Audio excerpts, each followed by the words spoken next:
Shalom saudara terkasih di dalam nama Tuhan.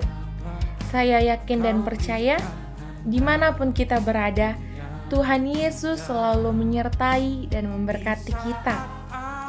Pada hari ini renungan kita terambil dalam Matius 11 ayat yang ke-6 yang berbunyi, "Dan berbahagialah orang yang tidak menjadi kecewa dan menolak Aku." Haleluya. Kecewa. Saya yakin dan percaya, saya dan saudara pasti mengetahui apa itu kecewa. Dan saya yakin juga kita pernah mengalami rasa kecewa dalam hidup kita. Baik itu rasa kecewa kepada orang tua, baik itu rasa kecewa kepada teman, diri sendiri, situasi, bahkan rasa kecewa kepada Tuhan. Mengapa rasa kecewa itu kerap terjadi ada? Karena tanpa sadar kita, pengharapan yang kita beri itu pengharapan yang salah, pengharapan yang kurang tepat. Lalu pengharapan ini tidak terwujud. Oleh sebab itulah timbul rasa kecewa. Rasa yang menimbulkan juga rasa kepahitan sehingga melemahkan iman kita. Bagi kita umat Kristen, umat Allah, anak Allah, yang terpenting adalah respon kita terhadap rasa kecewa. Di dalam Alkitab banyak sekali tokoh yang bisa kita pelajari dari rasa kecewanya. Seperti dari Raja Saul. Raja Saul yang dulunya dieluh-eluhkan oleh rakyatnya, namun datanglah Daud yang juga dapat memenangkan berbagai peperangan, sehingga Daud disanjung-sanjung juga oleh rakyatnya, sehingga Raja Saul ini dilupakan. Lalu timbullah rasa kecewa terhadap hati Saul, dan Raja Saul juga kalah di dalam rasa kecewanya. Raja Saul tidak menjaga hatinya, tidak mendengarkan apa yang dikata Tuhan, tidak mau mengikuti apa kemauan Tuhan. Ada juga contoh Yusuf.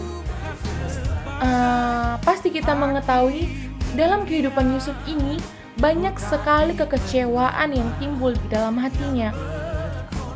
Namun, apa yang terjadi? Yusuf tetap memberi kasih kepada semua orang, kepada setiap yang memberi rasa kecewa dalam hidupnya Yusuf. Dia tidak terpuruk dan tidak terikat di rasa kekecewaan yang diberi orang kepada Yusuf. Seharusnya kita sama seperti Yusuf. Kita masih bisa mendengarkan perintah Tuhan, yaitu kasih dalam hati kita, dan kita tidak terikat di dalam rasa kekecewaan. Ada beberapa cara mengatasi rasa kecewa yang saya catat. Ada 3 poin. Yang pertama, mencurahkan isi hati kita kepada Tuhan. Kenapa harus dicurahkan dan kenapa harus kepada Tuhan? Pada dasarnya, saat kita mengalami problem, pada saat kita mengalami pergumulan dan kekecewaan di dalam diri kita, dalam kehidupan kita, kerap sekali kita menceritakan atau mengeluh-ngeluhkannya kepada teman kita yang ada di sekitar kita. Namun, mereka pun tidak mengetahui sepenuhnya apa yang kita alami. Bahkan mereka tidak bisa memberi kepuasan atau ketenangan yang kita perlukan. Sama seperti dalam Mazmur 6 ayat yang ke-7 sampai ke-11, seharusnya kita mau mengkomunikasikan apapun yang terjadi kepada Tuhan dengan cara berdoa, bercerita kepada Tuhan, membaca Alkitab. Yakin dan percaya kita akan mendapatkan kepenuhan, kesegaran dan ketenangan oleh Tuhan. Sebab Tuhan tahu apa yang terjadi, dan bila kita memintanya, Tuhan akan dengan baik memberi jalan keluar bagi kita. Tuhan akan melembutkan hati kita, membebaskan kita dari rasa kecewa. Selanjutnya adalah berharap dan mengandalkan Tuhan. Mengandalkan Tuhan. Kerap terjadi banyak anak Tuhan yang kurang mendengar perkataan Tuhan. Bahkan tidak sedikit banyaknya anak Tuhan lebih mengandalkan kekuatannya sendiri, kekuatan manusianya. Sehingga itu mereka mengandalkan kekuatannya dan timbullah kekecewaan. Mengapa timbul kekecewaan dalam mengandalkan kekuatan sendiri?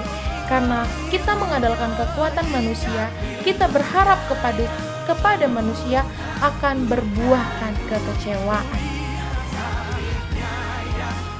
Namun apabila kita mau mengandalkan Tuhan dalam kehidupan kita, dan kita mau mengikuti dan menerima semua rencana Tuhan, kita tidak akan merasakan kekecewaan karena Tuhan itu telah merancang kehidupan kita dengan indah.